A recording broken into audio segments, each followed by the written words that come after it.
Hey guys! In regard to relationships, I like to think about building a foundation one brick at a time.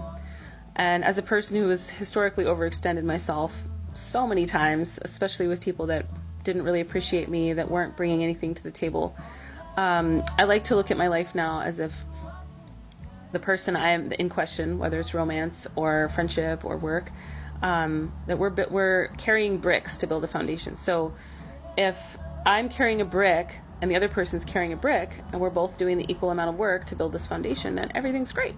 There's no reason for concern. However, if one person's carrying a brick and the other one puts theirs down and starts doing something else, and and then you go back to get another brick and you're just working, you're doing all the work to build this foundation, and the other person's checking their phone or they're doing something else, that's a problem. That's called a lot of things, but that could be called breadcrumbing. That could be somebody else taking you for granted and expecting you to do all the work, expecting you to still be there building the foundation when they decide to finish whatever they're doing and turn around and pay attention to you again.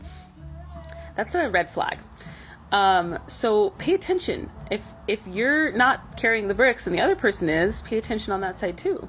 And ask yourself, is this a relationship that you value? Is this somebody that you want to have in your life in the future? And if so, you better get your ass to work, because that person might not be there when you turn around. And certainly if it were me, I'd be gone. I don't mess around anymore.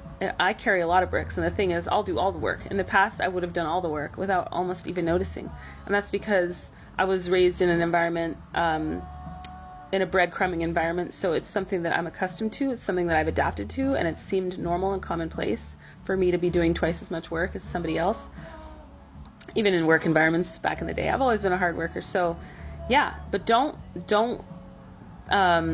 fluff yourself up thinking that you're cool for doing more work. It's not healthy. You're draining yourself, you're burning yourself out, and the worst of all, you're investing in a person that really doesn't deserve your time or energy, because they're not giving you the same time and energy. So just food for thought. Keep it in mind the next time you meet somebody, the next time you're interested in somebody, especially romantically, because that's where we put our blinders on the most. But also down to your friendships, down to the people you've known for 10, 20 years. Like, be honest about your relationships and act accordingly. If that person is not carrying their weight, say something. Or, then just leave. But yeah, respect yourself. Respect yourself enough to only invite reciprocal relationships into your life, people who value you and know that you're worth working hard for. All right. Thanks for holding space. I'll see you next time.